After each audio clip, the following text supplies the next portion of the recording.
Good morning, everyone. Today, under the topic traumatic injuries of teeth, I will be discussing about various types of classifications associated with traumatic injuries of teeth. The various types of classifications which are associated with traumatic injuries of teeth are classification of anterior teeth trauma by Sweets, classification given by Ellis, classification given by Ellis and Davies, classification by Andreasen, by World Health Organization in its application of international diseases of dentistry and stomatology, classification given by Garcia and Godoy, and followed by classification given by Rabinovich. Trauma of oral and maxillofacial region occur frequently. Dental injuries are common among facial injuries. It can occur at any age, but children are most commonly affected. Dental injuries can occur in children while learning to walk, falling from chair, child abuse, sports injury, etc. Incidence of dental trauma is 31 to 40% in boys and 16 to 30% in girls at 5 years of age. Incidence of dental trauma is 12 to 33% in boys and 4 to 19% in girls at 12 years of age. There are various classifications, as I have told you earlier, associated with traumatic injuries of teeth. Today, I will be discussing the two classifications, one by classification given by Ellis in 1970 and the other one classification given by Andreasen in 1981. Coming on to classification given by Ellis in 1970. Under this category, we have 9 classes, starting from class 1 to class 9. Class 1 includes enamel fracture. Class 2 includes enamel and dentine fracture without pulp exposure. Class 3 includes crown fracture with pulp exposure. Class 4 includes traumatized tooth that has become non-vital with or without loss of tooth structure. Class 5 includes tooth lost as a result of trauma that is also known as avulsion. Class 6 includes fracture of root with or without loss of crown structure. Class 7 includes displacement of tooth without fracture of crown or root. Class 8 includes fracture of crown and masse and its replacement. And Class 9 is associated with fracture of deciduous teeth.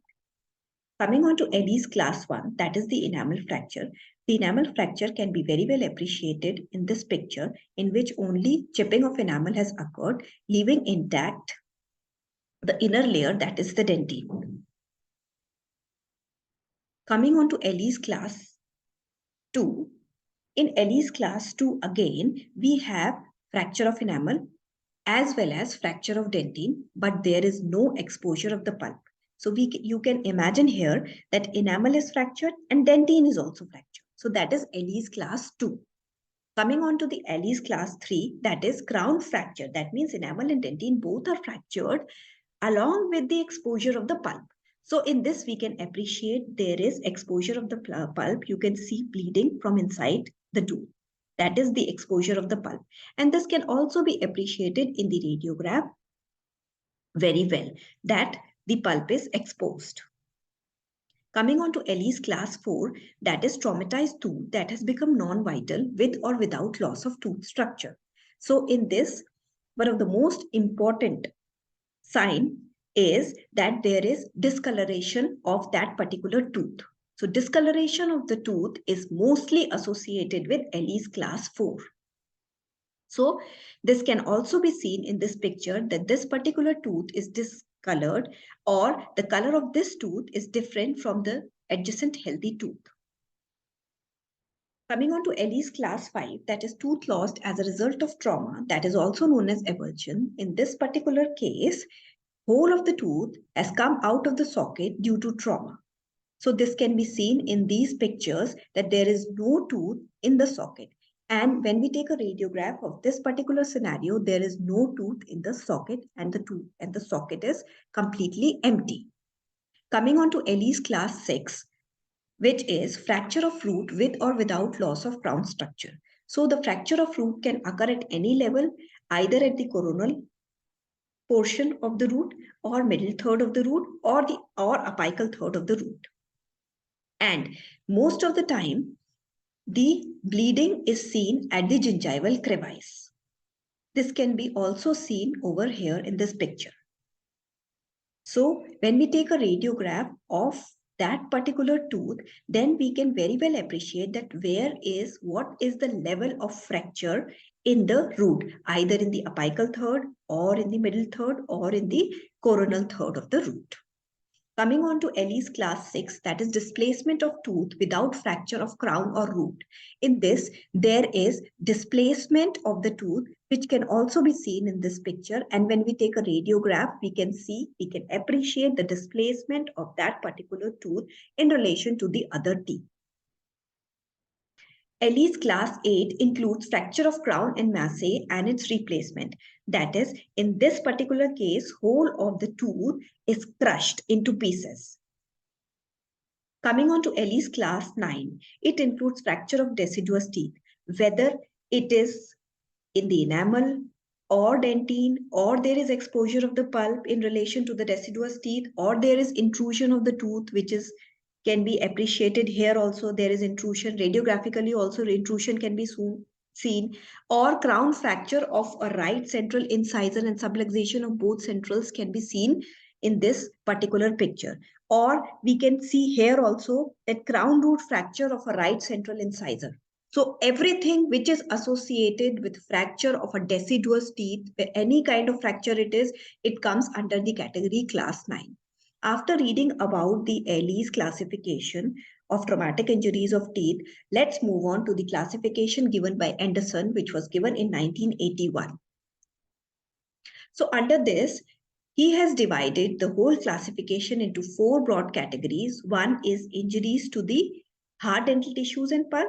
Second is injuries to periodontal tissues. Third is injuries of supporting bone and injuries to the gingiva or oral mucosa.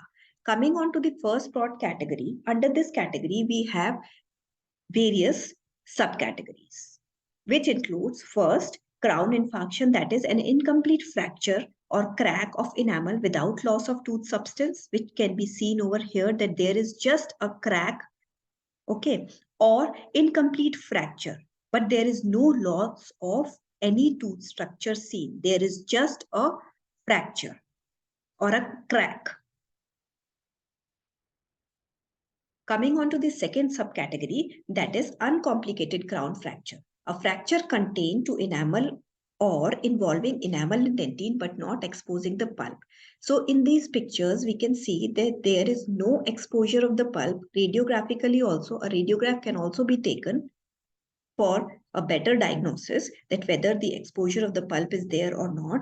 And in all these cases, it is seen that the crown fracture is uncomplicated. That means there is no involvement or exposure of the pulp. Coming on to the next one, that is complicated crown fracture, which includes a fracture involving enamel and dentine and exposing the pulp. So in this case, the exposure of the pulp can be seen. Radiographically also, it can be very well appreciated. Coming on to the next category, that is the uncomplicated crown root fracture. That is a fracture involving enamel, dentine, cementum, but not involving the pulp.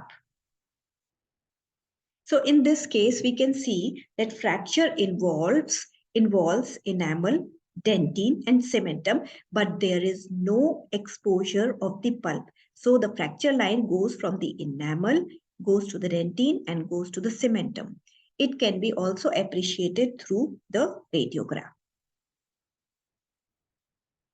Coming on to the next category, that is complicated crown root fracture, which involves fracture of enamel, dentine and cementum and exposing the pulp as well. So in this picture, we can see that enamel is fractured. It involves the dentine as well. It involves the pulp and then going on to the cementum as well. Coming on to the next, that is the root fracture, a fracture involving dentine, cementum and the pulp. So the root fracture can be further categorized according to the level at which the root has fractured. Either it can be on the cervical third or the coronal part of the root or the middle third of the root or the apical third of the root. And this can also be appreciated by taking a radiograph of the patient for the same. Coming on to the next broad category, that is B, injuries to the periodontal tissues. In this, we have concussion, that is an injury to the tooth supporting structures without abnormal loosening or displacement of the tooth, but with marked reaction to percussion. So when we percuss the tooth, there is tenderness to percussion. Coming on to subluxation, an injury to the tooth supporting structures with abnormal loosening but without displacement of the teeth. Next is the intrusive luxation, that is central dislocation. It includes displacement of the tooth into the alveolar bone. This injury is accompanied by comminution or fracture of the alveolar socket. Comminution means crushing of the alveolar socket. So this can be seen over here. This is an example of intrusive luxation, that whole of the tooth has gone inside the alveolar socket, as a result of which there is fracture or comminution of the socket associated with it. Coming on to the next one, that is extrusive luxation, which is also known as peripheral dislocation, partial avulsion, partial displacement of the tooth out of its socket occurs in this particular case. So we can very well see in this particular picture that the tooth is extruded out, but still it is there in the socket. The whole of the tooth is not extruded out.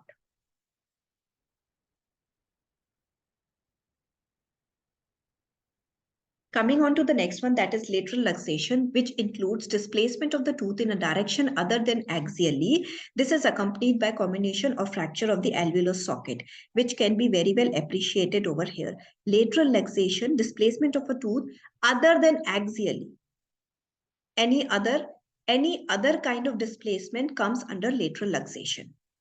Coming on to the X articulation, that is complete avulsion, that is complete displacement of the tooth out of its socket. So whole of the tooth has come out of its socket, and if we see radiographically, there is no tooth structure or tooth in the socket left. Coming on to the third category, C, that is injuries of the supporting bone, which includes comminution of alveolar socket, crushing and compression of the alveolar socket. This condition is found together with intrusive and lateral luxation. Second is fracture of alveolar socket wall, that is a fracture contained to the facial or the lingual socket wall. Third is fracture of alveolar process, that is a fracture of alveolar process which may or may not involve the alveolar socket. Fourth is fracture of the mandible and maxilla, a fracture involving the base of the mandible or maxilla and often alveolar process, that is the jaw fracture. The fracture may or may not involve the alveolar socket. Coming on to the last subcategory, that is D, injuries to gingiva or oral mucosa. Under this category, we have the following subcategories, that is laceration of gingiva or oral mucosa. It is a shallow or deep wound in the mucosa resulting from a tear and usually produced by a sharp object. So here it can be appreciated that this is the laceration of the lip after the road traffic accident, and here also intraoral laceration of the upper lip can be seen. Coming on to the next one, that is contusion of gingiva or oral mucosa, a bruise usually produced by an impact from a blunt object and not accompanied by a break of the continuity in the mucosa causing submucosal hemorrhage. So this can be appreciated in this particular picture. So the knowledge about the various classifications under the traumatic injury of teeth is very important, as traumatic injuries to teeth in children are fairly common and are on the rise. Management of such injuries is a task requiring a tender approach and considerable clinical acumen and skill. Thank you.